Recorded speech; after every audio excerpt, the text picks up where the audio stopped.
civil rights continues as Queen makes final journey to Windsor Castle. And on sport, Carlos helps Spain reach quarterfinals. Now the news in details.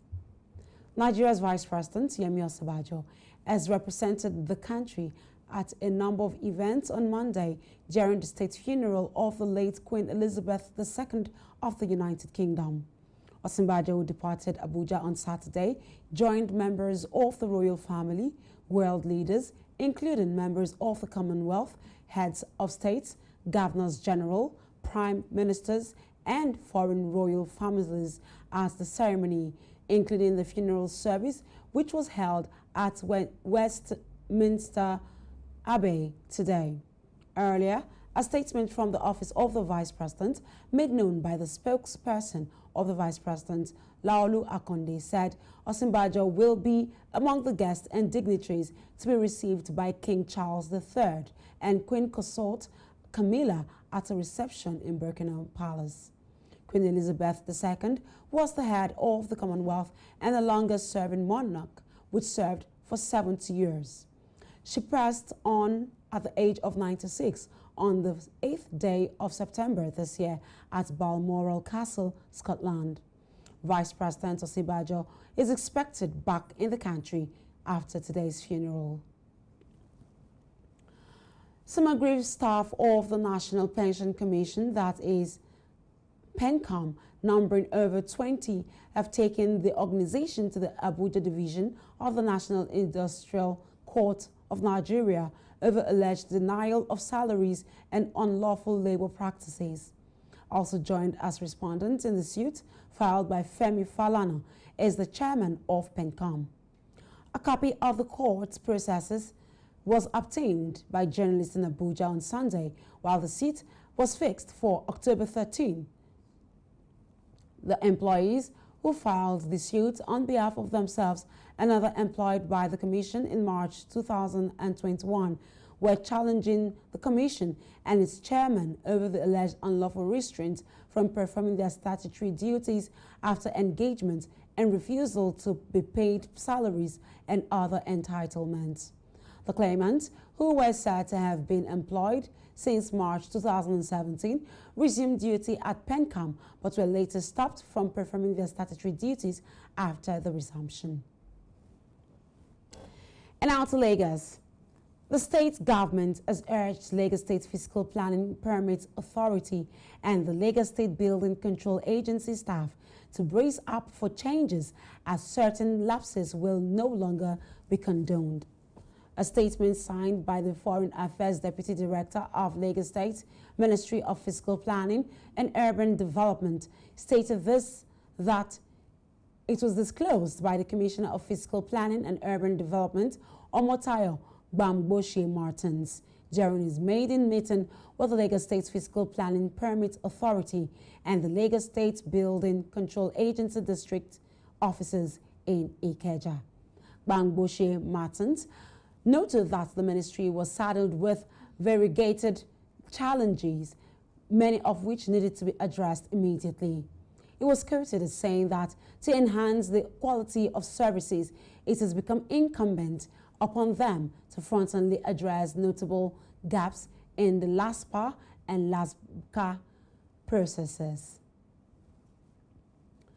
Ghana declares Marburg virus-free state. This and many more will come from other parts of Africa after this break.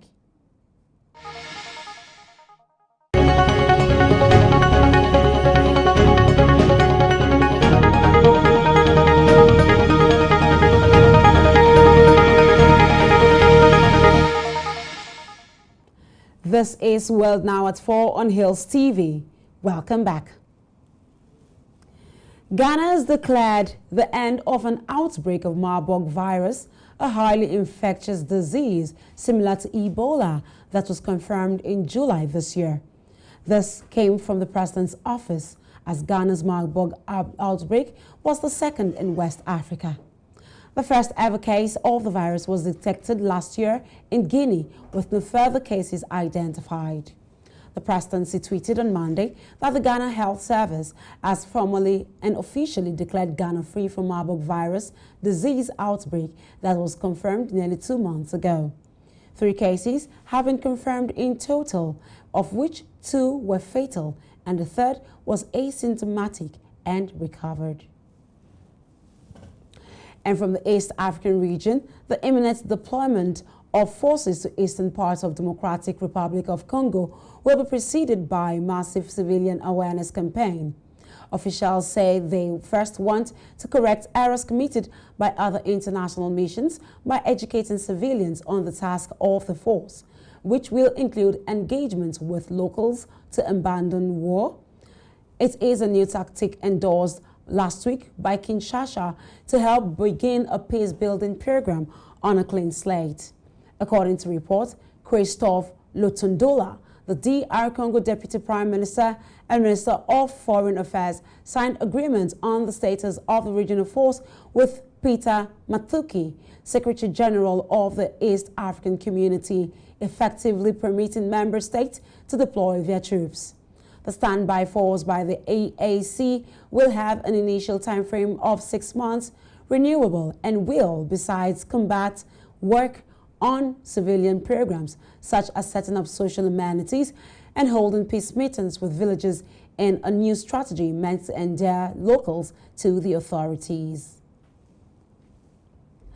We bring you updates of the Queen's funeral, this and many more when we get to world news after this break. Just stay with us.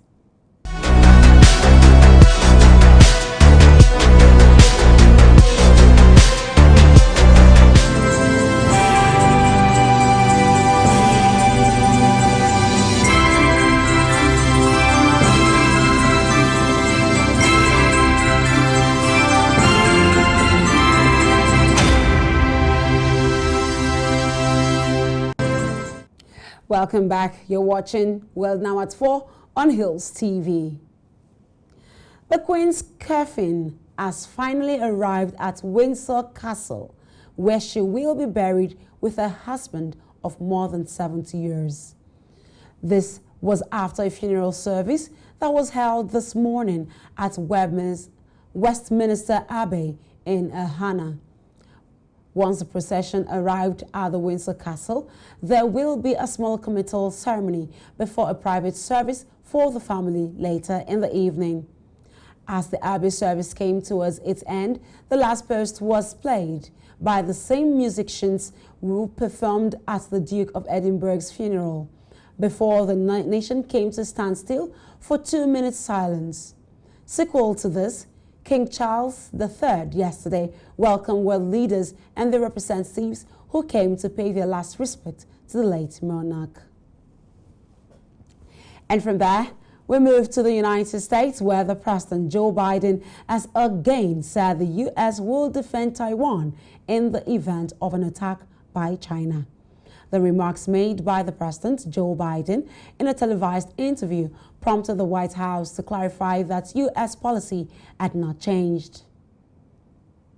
That's the commitment we made.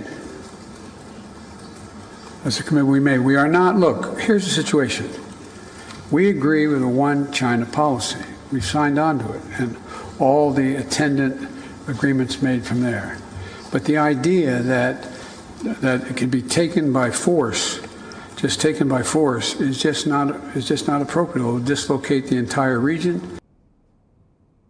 Washington has long maintained a stance of strategic ambiguity, and it does not commit to defending Taiwan, but also does not rule out the option.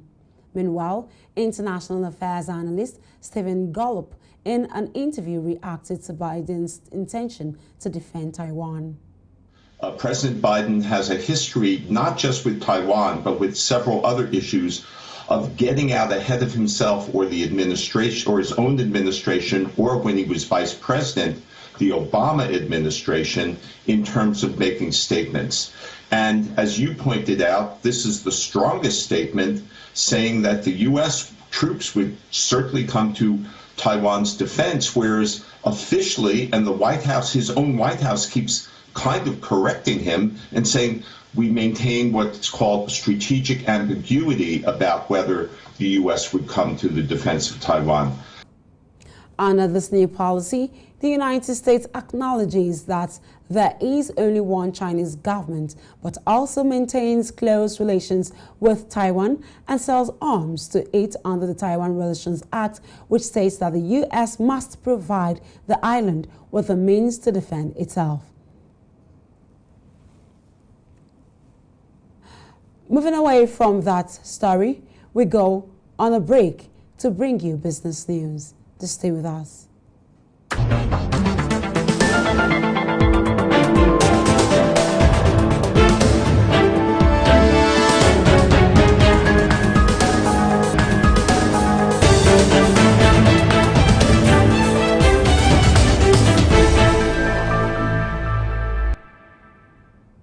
Welcome back. The federal government of Nigeria has so far paid $4.04 billion to 5 international oil companies as cash call arrears repayment and has spent 12.43 billion naira this year on pipeline protection and maintenance. This was learned on Sunday as latest updates on pipeline security maintenance costs obtained from the Nigerian National Petroleum Company Limited showed that 12.43 billion naira was spent by the government through NNPC between January and June this year. Figures from the oil company indicated that pipeline security maintenance gulped 1.1 billion naira, 368 million naira, and 2.61 billion naira in January, February, and March 2022, respectively.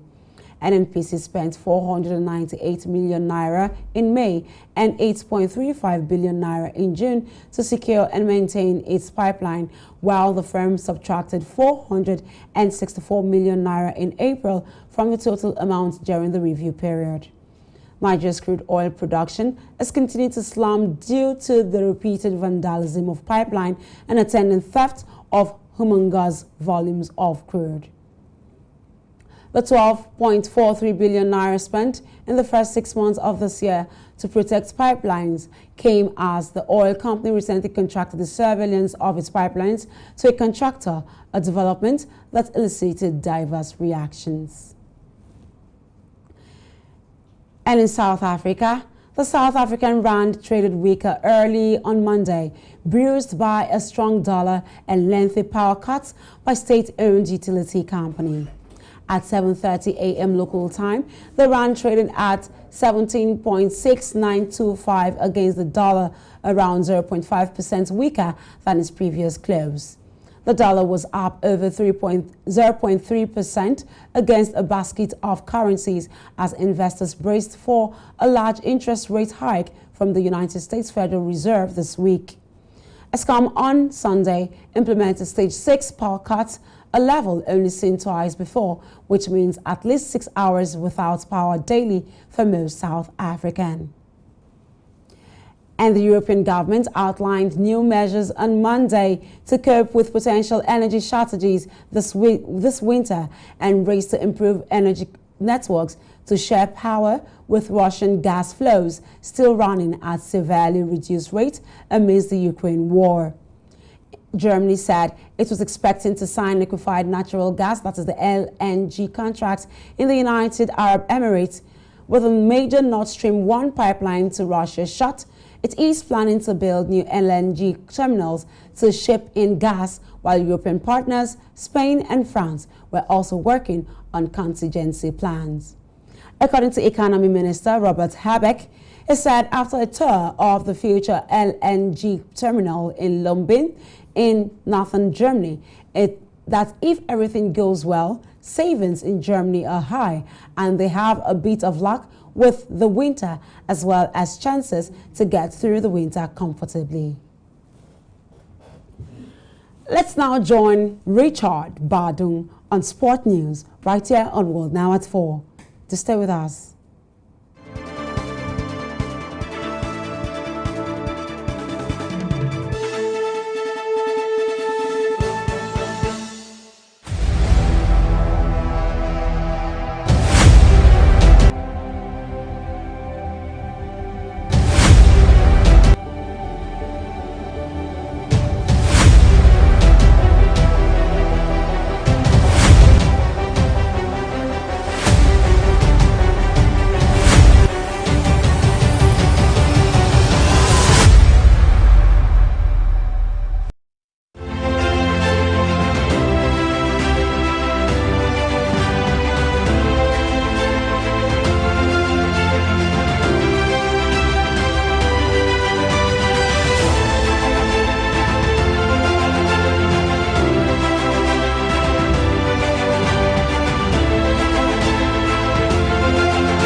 Very good evening and welcome to Sport News on World Now at 4. I am Richard Badung. On Sport News, ahead of the 2022-2023 Nigerian Professional Football League season, that is NPFL, two-time CAF Champions League winners, Enyimba have confirmed the signing of attacking trio of Sunday Okereke, Moses Omodumuke and Ademola Adebambo. Uncertainty as we cloud the September 23 resumption date earlier set by the league management company before it was last week declared illegal to organize the match leagues. Regardless of the current situation, the People's Elephants continue to strengthen their squad as they prepare for the CAF Confederation Cup campaign. Enyimba announced on their website that the club had signed Okereke from Nasarawa United, Omoduemeke from Shooting Stars and Adebambo from Otasolo. And away from that story, Nigerian midfielder Alex Iwobi was voted man of the match as Everton beat West Ham 1-0 at the Goodison Park to end a 6-game winless run. The 26-year-old provided the assist for Neil Maupay, who fired in to hand Everton the only goal of the encounter in the first half. The Toffees ended their winless run of 6 games with a hard-fought victory over West Ham at Goodison Park, their longest wait for their first league victory in a season since 2010-2011. In his post-match conference, the former Arsenal team, or Arsenal man, who joined the Toffees in 2019, hinted at Lampard's impact on his career. Also, former Brighton striker Maupay netted his first goal in Royal Blue as Everton's waited for a deserved first Premier League win of the season came to an end at the Goodison Park. Reacting to the game, coach of Everton, Frank Lampard, expressed delight over the win and praised the fans, assuring them that the team would get better in due time.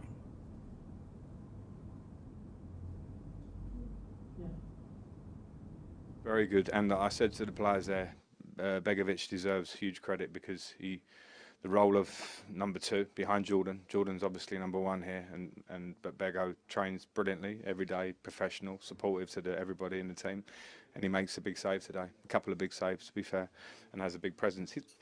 I understand what you're saying. I think it's 3 points which is so big for us because I've stood here before with yourself and people this season saying we're unlucky, a draw or a loss.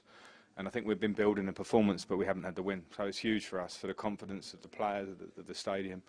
And we played against a really good opponent. They tested us in lots of ways, but I think we're improving. Congratulations to the Toffees on that one.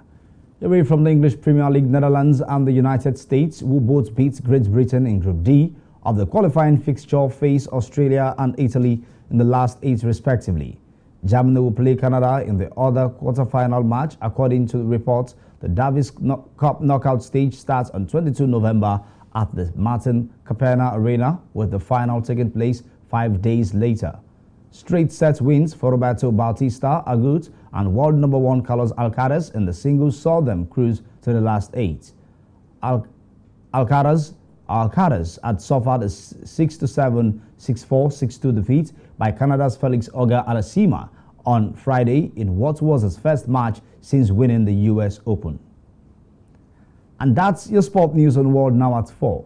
Back to Peace Ogenegbawe for the rest of the news.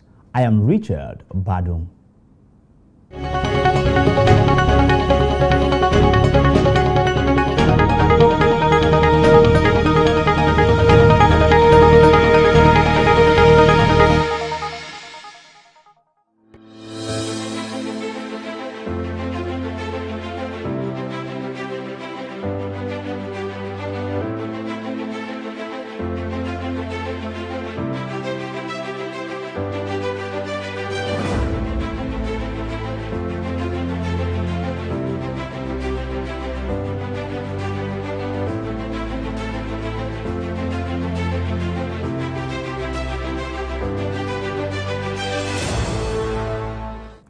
Welcome back. 7 West Bank suspects recruited by Hamas to carry out suicide attack on Israelis were captured by the Shin Bet and the IDF. Israeli security forces uncovered the arrest a group of Hamas-affiliated suspects in the West Bank who were planning suicide attacks on Israeli forces and civilians. The Shin Bet announced this on Monday, and as 7 Palestinians from Hebron and Nablus were arrested and interrogated in the operation led by the Shin Bet and the IDF and carried out earlier this month.